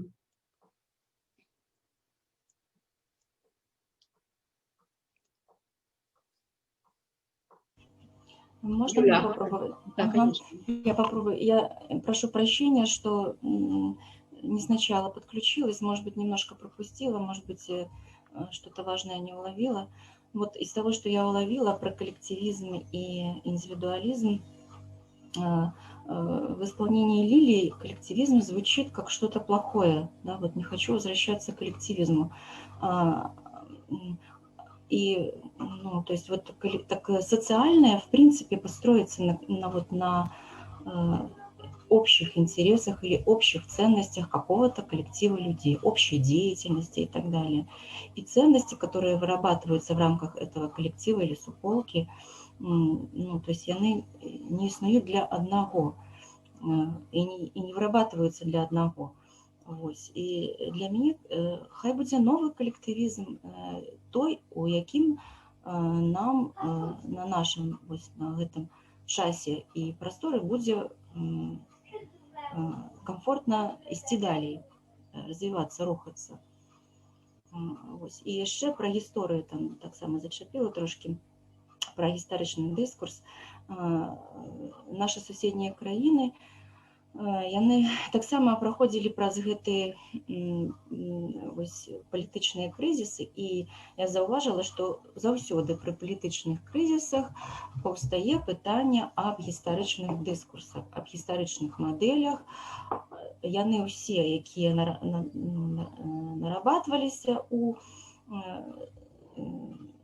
культурным кантэксце, усе паўставалі, маніфеставаліся, каб сябе неяк абазначыць і заново ператасаваць калоду і выбраць тое, што зараз больш патрэбнае грамадству і гэтак далей. А потым, калі грамадства прыходзіла ў нейкую стадыю нармальнага развіцця, і размовы пра гісторыю, яны таксама неяк сыходзілі больш-менш так на перыферыю грамадскай думкі. І калі зноў пачынаецца нешта такое, опять гаварыць пра гісторыю. Я да чаго вяду, што і значит, гістарычны нацыянальны дыскурс і гістарычны савецкі дыскурс, ўсё, што вось зараз абмяркоўваецца, што сутыкаецца паміж сабой, да, як нешта, што выглядае як барацьба, да, супрацьпастаўляецца, да? То есть гэта таксама норма для крызіснай нашай сітуацыі. І я не разглядаю звяртанне, да, напрыклад, нацыянальнага дыскурса як менавіта ностальгію па гэтай нацыянальнай, ось гэтаму нацыянальнаму, якім яно было. Гэта просто вось на гэтую хвалю, да, усё паднімаецца, што ў нас ёсць, каб выбраць, дзе нам будзе утульна існаваць, канструяваць вось новае наше грамадскае жыццё разам, да, у супольнасці, у новай супольнасці. І людзі, якія шукаюць перамен, яны шукаюць перамен не толькі для сябе, я так думаю, да, то есть свайго індывідуальнага існавання, а менавіта ёсць жаданне ствараць нейкую новую грамадскую прастору, у якой будзе утульна ўсім нам індывідуальным, такім розным, дзе мы ўсе маглі ўпісацца. Але гэта не значыць, што вось как бы індывідуальнасцю ўсё закончыцца. І мне больш неяк зразумела пазіцыя спадарні Ірыны. То есть як бы яна бліжэй. Дзякую. Мне здаецца, это вот, Ліля, мне здаецца, это вельмі цікавае назіранне, што як бы зварот да гісторыі, вот самая вялікая ностальгія паўстае ў часы крызісаў. Як вы мяркуеце? Ну так, гэта падкрэсліваецца, ну, дакладней мае пацверджанне. Калі мы глянем у гісторыю, то сапраўды ва ўсе крызісныя эпохі ёсць запыт на гістарычныя варыянты развіцця. Да? Ну, найперш мы мусім адказаць, хто мы ёсць, а на гэтае пытанне мы звычайна адказваем пра зварот да сваёй мінуўшчыны. І вось гэтая тады традыцыя, гэтае прачытанне мінулага паказвае, куды мы мусім ісці, чаго мы мусім пазбягаць і куды мы у выніку мусім патрапіць. Тут мяне проста як бы зноўкі, вяртаючыся да гэтай тэмы ностальгіі, чаму яна мяне так экзістыйна вярэдзіць. Я вельмі баюся і звязана шмат майго скепсісу, што вось гэтая туга, вось гэтая прага стварыць супольнае мінулае, яна як бы, ну, пра тое, што яна паглынае вось гэтую творчую энергію, што гэты як бы гістарычны дыскурс, ён вельмі такі дырэктыўны, ён вельмі як бы прымушае нас бачыць рэчаіснасць як бы пэўным чынам, што ён не дае дастаткова свабоды выбару, што і самае вось для мяне, што зараз вось тая кропка, калі вось гэты альтэрнатыўны гістарычны дыскурс, ну так бы мовіць, афіцыйны і неафіцыйны гістарычны дыскурс, яны сышліся вось у гэтай кропцы ностальгіі. І я вельмі баюся, што вось гэтая ностальгія, яна праз гэта пераможа, што гэта такое, ведаеце, спалучэнне, складанне сілаў, як у фізіцы. Як бы ностальгія захаваць тое, што было, ну, як бы савецкая кансерва і адраджэнчыскі вось гэты там як бы пафас, яны як бы складаюцца і засланяюць сабою. Вось гэта для мяне вельмі балючы момант. Ну, адраджэнства крыху адрозніваецца. Мы вот калі гаворым пра само слова адраджэнне, ну, вот як бы этымалагічна рэнесанс, адраджэнне мае на ўвазе менавіта ўзнавіць тое, што было. Але паглядзіце, калі паўстаюць эпохі адраджэння, яны менавіта і ствараюць новы свет. Пачынаючы вот ад 15 стагоддзя, калі пачынаецца рэнесанс, так, італьянскі, і ён стварае новы свет. І потым, калі у Беларусі мы просто, это можа пытанне тэрміналогіі, у нас это першая эпоха адраджэння, это 10-е гады 20-го стагоддзя, калі па сутнасці адраджаецца нацыя, канструюецца наноў нацыя. Наступная эпоха адраджэння, гэта мусіць 80-е гады у Беларусі, яны таксама канструююць штосьці новае. Вот тое, што мне здаецца, што пра гэта варта падумаць. Это я сходу так не скажу, потому што гэта вось жывая зараз думка ідзе, але это дзесьці вот у гэтым же самым ключы, што калі мы канструюем новае, мы бярэм з сабой гэтых гігантаў. Мы без іх нічога не... Мы без іх... Вот калі мы іх не бярем, мы нікуды і не рухаемся. Вот калі мы не бярем з сабой мінулага, але мінулае, вот это тое зноў-такі, это канструяванне мінулага. Это не рэканструкцыя, тому што мінулага няма. Все роўна няма. Все роўна тых падзеяў няма. Все роўна памяць пра тыя падзеі фрагментарная, недасканалая і нават і мае процілеглыя полюсы. То есть для кагосьці гэта будзе там безумны негатыў, для кагосьці гэта самае лепшае, што было. А для кагосьці гэта было і было. А хтосьці не заўважыў, што оно было. То есть это сапраўды вельмі рознае. І от калі мы гэта канструюем, калі мы канструюем гэтае мінулае, гаворачы, што было тое, так і так, то мы тады сапраўды, мы гэтым вызначаем, хто мы ёсць тут і цяпер, і на што мы здольныя наперад. Мне здаецца, што гэта, што вельмі варта падумаць пра гэта, пра сувязь. Рэнесансы не ностальгічныя, мне здаецца. Глядзіце, але гэтыя рэнесансы, яны тычацца, так бы мовіць, высокай культуры, так? А вось той глыбінны народ, ён выбірае ностальгію і утульнасць. І ніводны рэнесанс не спраўдзіўся як сапраўдная цывілізацыя. Рэнесансы, калі вы кажаце, калі вы дзеліце на, як сказаць, там, пасіянарны і пасіўны, так? Пасіўнасць, она ввогуле не здольная да рэнесансу. Пасіўнасць здольная не прымаць, бурчаць на тое, што новае прыходзіць, сказаць, што гэта новае замінае. Пасіянарная, а яна зусім іншая. Вот з чаго пачынаецца там італьянскі рэнесанс? Нават у мастацтве. Вот італьянцаў готыка, так дастала. Так яна ім не ішла, а рымская антычнасць. Яны не аднавілі рымскую антычнасць. Яны стварылі новы свет. І за імі пайшоў іншы свет, і іншы свет пачаў уже там, это па-ранейшаму называлася рэнесансам, але што взялося з мінулага? Гэта вастрыё думкі грэка-рымская, філасофія. І абрынулася шматстагоддзевая схаластыка. Вельмі цікавая сама па сабе філасофская школа, але яна абрынулася менавіта з імкненнем адрадзіць грэка-рымская. І это было абсалютна ніякое не адраджэнне, это было канструяванне грэка-рымскай філасофіі. Сканструяваўшы грэка-рымскую філасофію, мы хлынулі далей у класічную філасофію, па сутнасці намалявалі сабе новую і пачалі ствараць новую, але это все было з таго, што рэнесанс адмаўляе штосьці, як это сказаць, абдзіраловічавы варыянт, так? Форма і льецца, творачы руйнуем.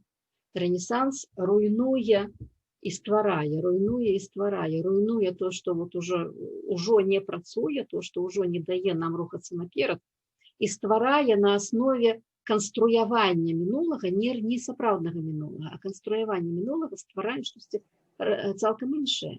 І гэта і беларускія рэнесансы, яны все такія, па сутнасці.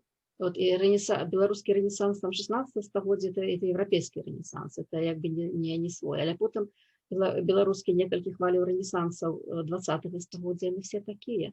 Адмаўляюць тое, што не працуе, адмаўляюць тое, што багну нейкую гэту інтэлектуальную, і на аснове канструявання мінулага фармулююць сябе і рухаюцца наперад. Это, такую сходу такую прыгожую схему намалявала.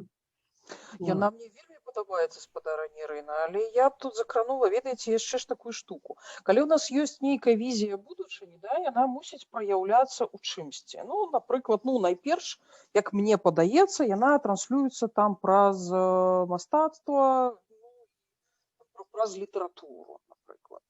І калі, як там, аднаго класіка ідэі мусіць авалодаць масамі, да, тады яна будзе.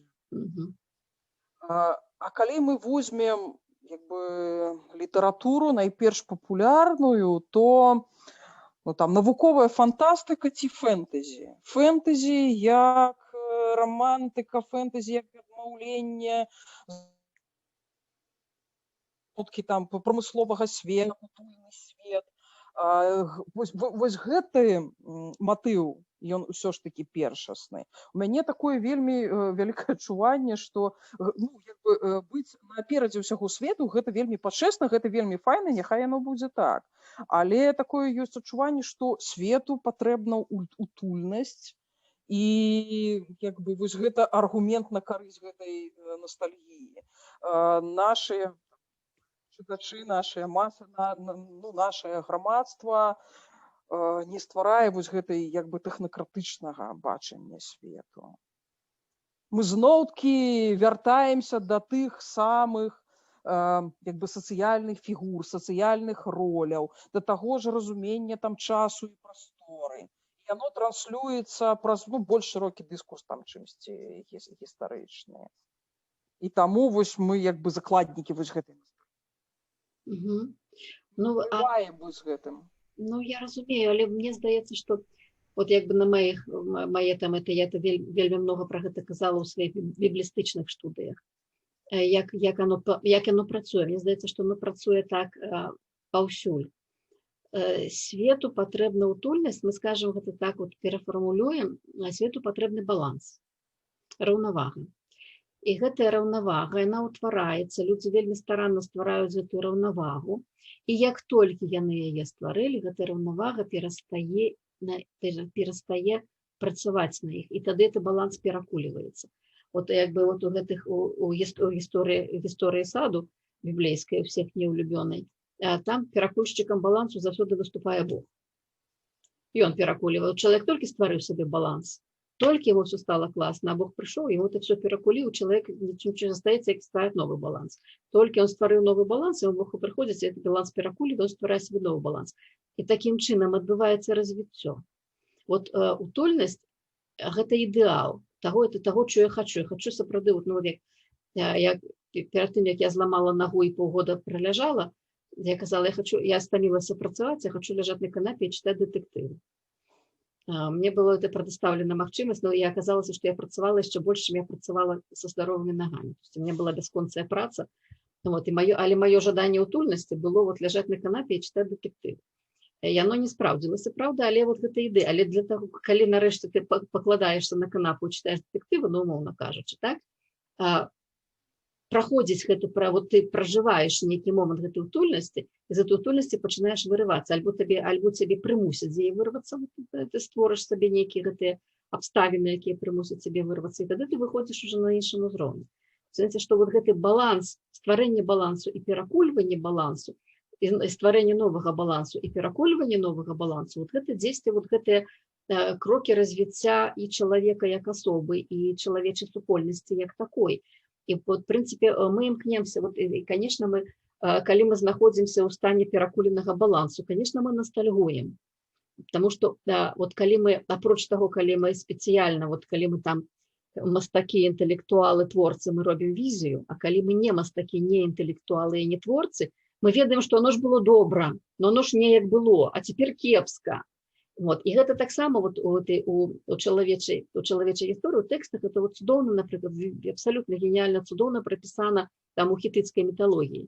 Это самые ранние индоевропейцы, там другое тысячегодие до нашей эры. Задача – это вернуть баланс, не утворить новый, не развіццё, нікуды не рухаться, потому что яно як яно ёсць, все. Як толькі это баланс парушаны, трэба яго вярнуць на месца. І все сілы працуюць на тое, каб яго вярнуць на месца. І мы не павінны нікуды рухацца. І тое самае, калі як традыцыйнае грамадства функцыянуе, яно таксама функцыянуе, яно закладзена так. Это ёсць парадак рэчаў. У гэтым парадку рэчаў ён касмаганічны, ён такі, і там зіма павінна прыйсці пасля восені, вясна пасля зімы і лета пасля вясны. Тут нічога не можа мяняцца, оно павінна быць так. І калі штосьці мяняецца, мы мусім этот баланс аднавіць. І вот мне здаецца, што вот гэтая сама па сабе это ностальгаванне, но ідзе вот адсюль, ад гэтай вельмі глыбіннай прыроды рэчаў. Што ў прыродзе рэчаў, так, вот калі мы баланс ведаем, мы хочам гэтага балансу, потому што ён працуе, ён нам служыць. Все было вот, мы забываемся там про Советский Союз, что там был дефицит, не было чаго есці, і нельга было ніводнага кепскага слова сказаць, але мы ведаем, што все было гарантавана. Што калі ты нарадзіўся, калі ты хочаш стабільнасці, так? Калі ты хочаш вот этой утульнасці, ты нарадзіўся, і мы ўжо адразу ведаем, што ты пойдзеш в садок, потым в школу, потым в інстытут, потым в офісе будзеш працаваць, потым пойдзеш на пенсію. І будзеш ездзіць в адпачынак в санаторыі, якія тебе будуць аплачваць прафсаюзы. То есть і вот гэта як бы вот гарантаванасць. Вот, конечно, калі прыходзіць неўпэўненасць, калі прыходзіць крызіс, пачынаюць апаноўваць страхі, і каб не быць у палоне страху, мы пачынаем ностальгаваць, і мы не хочам, вот это вот зноў пра канструяванне мінулага. Мы не хочам Савецкага Саюзу, крый Божа, які ён быў, але мы хочам таго, што мы сканструявалі з Савецкага Саюза. Мы хочам вот таго, што нам все абяцана, гарантавана, і што мы будзем сядзець, як у адной, зараз згадалася, там у адным этим некім эстрадным жарце, савецкія там в Італіі потрапілі в стриптиз-клуб, і там скардзіцца гэтая стриптизерка, што фінито контракто, а ён абураецца про гэты жорсткі капіталізм, кажа, у нас бы до пенсії стриптизила. Вот гэтае вот, што мы ведаем, нам гарантавана, калі ты стриптизиш, ты будешь до пенсії стриптизить, і все, і пенсія у тебе будзе, і все будзе у тебе цудоўна. І вот гэтае жаданне стриптизить до пенсії, вот яно, як вот по гэтым вот, відаць, паўстае гэтая ностальгія, якая, і яна, мне здаецца, што гэта нармальна, што як бы вот все роўно большасць людзей павінна ўтвараць гэты баланс і хацець гэтага балансу. А 10 вот 1% проценту, ён гэты баланс перакулівае, і тады адбываецца развіццё, адбываецца новае, адбываецца вот мы пашырэнне свету, мы прыходзім туды, дзе мы ніколі не былі. А людзі тады усталёўваюць новы баланс. І ўжо не стриптизить до пенсіі хочуць, а там, я не ведаю, все роўно нейкія свае вобразы ёсць, і вот яны паўтараюць, і мы все роўно хочам таго, што мы ўжо ведаем, вот это зоны комфорту. Не, я з гэтым, канешне, згаджуся, але мне здаецца, каб нам усё ж таки выйсці з гэтай зоны комфорта, мы мусім мець перад вачыма нейкую тэхналагічную утопію. А вось яе мы не бачым, і таму мы як бы да гэтай ностальгіі схільныя. Конечно, мы не бачым. Конечно, калі нам паабяцаюць, што вот як працавала хрысціянства ў сярэднявечча, так? Ты ведаеце, іслам той самы. Вот ты ведаеш, што калі ты памрэш, ты патрапіш, калі ты все будзе добра, то вот там тебе все гарантавана. Вот зараз вот перацярпі, і все гарантавана. Будучыня твоя, это рай, табе гарантаваны, і там ты 72 дзевственніцы будуць цябе даглядаць, і это все будзе цудоўна. І вот эта візія будучыні, якая тое мінулае, якое аказваецца наперадзе, куды ты ідзеш. А вот калі 20-й год, там няма ніякай візіі, там няма ніякай упэўненасці, на гэтым жа пераколванне балансу палягае, а мы не ведаем, што будзе. А мы не можам ведаць, таму што будучыня не прагназуецца, а будучыня ствараецца. І ствараецца просто літаральна па меры стварэння. Конечно, вот то, што візія будучыні, пра гэта трэба гаварыць. Бо гаворачы пра візію будучыні, мы ўжо нейкім чынам яе ствараем. Я думаю, што і фэнтэзі, і фантастыка, яны могуць на гэта працаваць з розных бакоў. І фэнтэзі стварае візію свету, і фантастыка стварае візію свету. Дзесьці вот на скрыжаванні гэтых фантастык мы дзесьці эту будучыню, так бы мовіць, рыхтуем, набліжаем, але потым вот як мы апынуліся ў новым свеце, вот як Тацяна казалася, а свет уже іншы, а мы не можам вярнуцца ў 90-е. Як бы вот мы ностальгуем, напрыклад, там па 90-х, калі сапраўды там калі там не стриптизить до пенсії, а калі вот это агульнае натхненне, вот агульнае адчуванне, што можна все, што вот можна вот эту палку воткни ў зямлю, яна расквітне і штосьці там, штосьці новае з гэтага паўстане. А правільна, свет мяняецца, улавіць гэтыя змены свету. І вот зараз свет памяняўся, паглядзіце там, як Амерыка шукае новы баланс, там як Европа шукае новы баланс. Людзі шукаюць новы баланс. Як толькі новы баланс стане, ён адразу перакуліцца, і людзі пачнуць ностальгаваць па тым, што было раней. Так что вот это наша задача. У нас уже час вышел абсолютно, а я хотела еще хотя бы литерально, ну, по-перше, кто хочет выказаться. Можно реплику? Конечно. Два слова. Я как 90-ник, так, литеральную реплику после курс лекции может быть.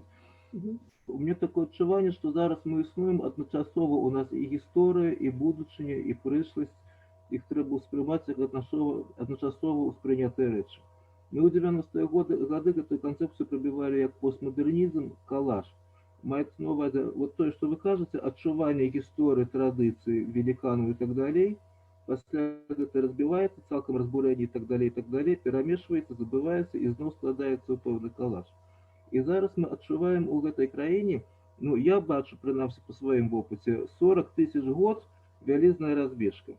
Одна бабулька яшчэ памятае тыя часы, думае, што вось каўтун жыве і ва ўсёй прыродзе, і адначасова айці-краіны. Это разбежка 40 000 гадоў, нават не 90, 60, 20, а это тысячагоддзі, якія высмяняюцца і фарміруюцца.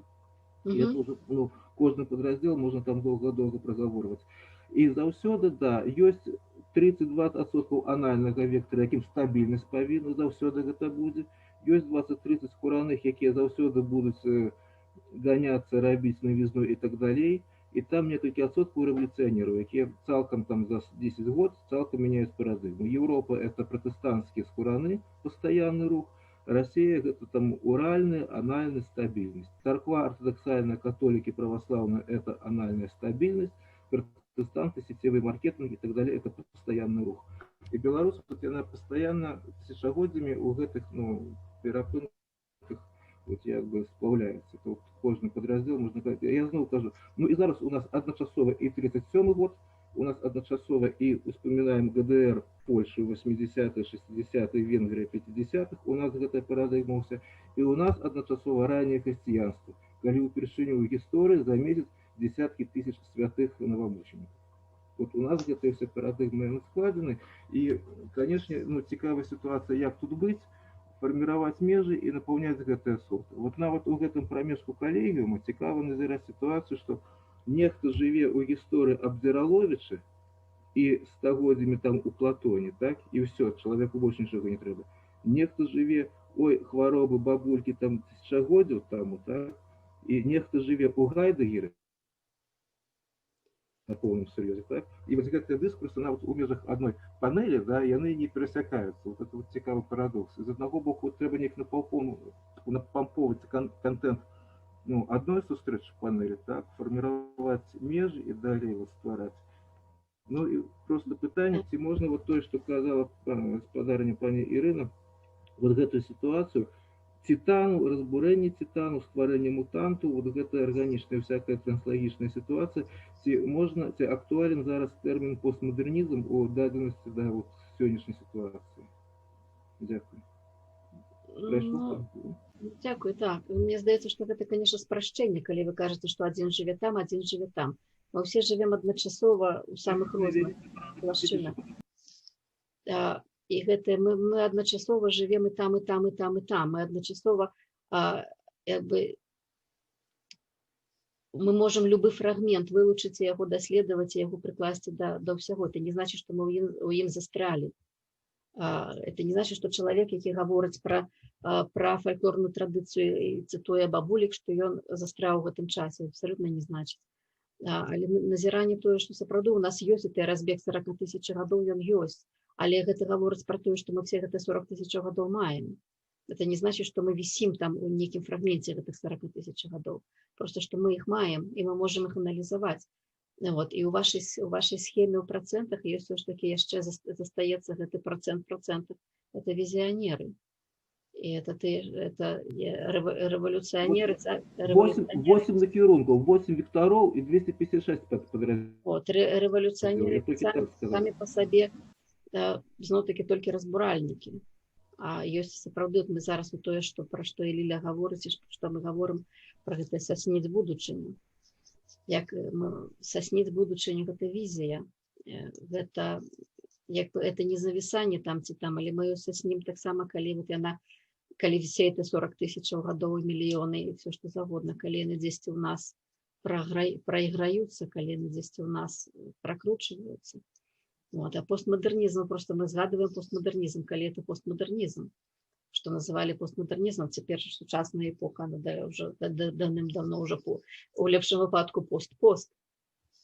І мы уже, мне здаецца, у нас быў, калі там дзесьці нулявыя, так, асабліва, можа, 10-е, мы весь час сказалі, што мы живем у постчасе. Постіндустрыялізм, посткаланіялізм, постмадэрнізм, пост все на свеце. Мы уже перестали про это казать. 90-е годы конференции постмодернистские створали постмодернистские, в 90-е еще так. 90-е еще так.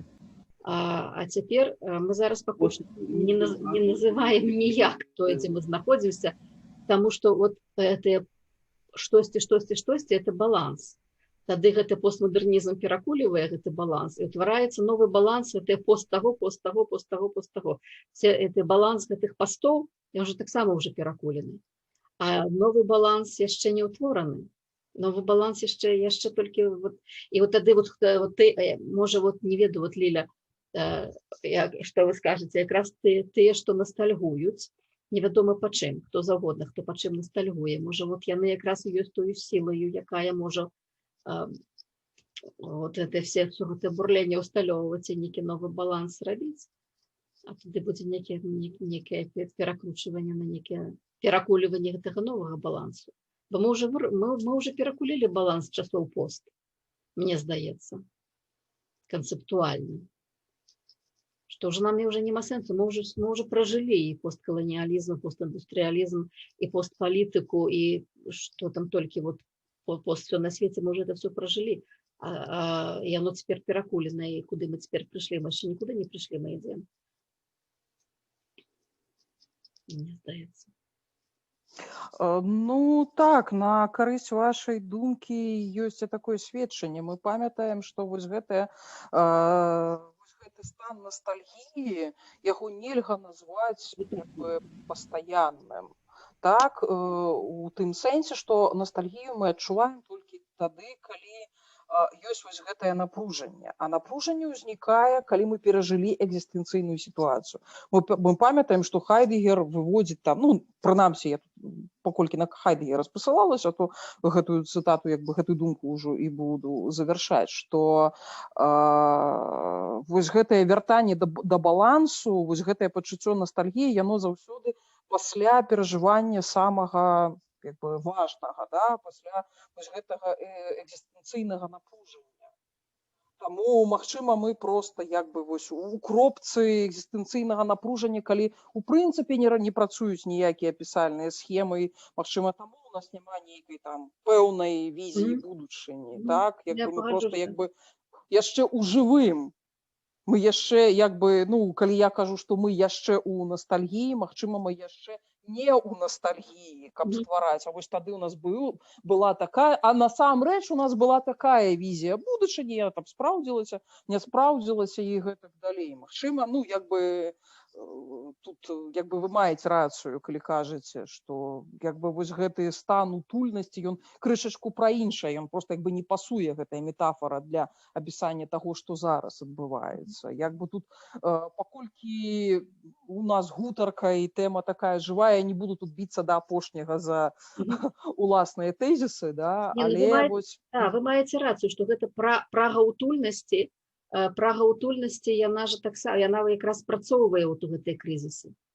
Але яна, можа, і дапамагае разрашэнню гэтых крызісаў, уже на лепшае ці на горшае, але яна дзесьці гэты глей павінен насесці, і вада павінна выраўняцца, каб гэтую ваду можна было піць. І яна без прагі утульнасці, без ностальгавання, яна можа і немагчыма. Можа, гэтае бруянне, бурленне, І тут галоўнае, што мы памятаем, што гэта прага утульнасці, яна роўная правінцыйнасці. І вось тут для нас насамрэч важна, ці адчуваем мы сябе у павестцы сусветнай, альбо лічым гэта там нашай ці гэта мы будуем свой свет, ці мы будуем свет агульны. Бо калі мы будуем там свой уласны праект, так, то мы зноў скоцімся да той традыцыйнай ностальгіі, да, мы не перайдзем на новы ўзровень.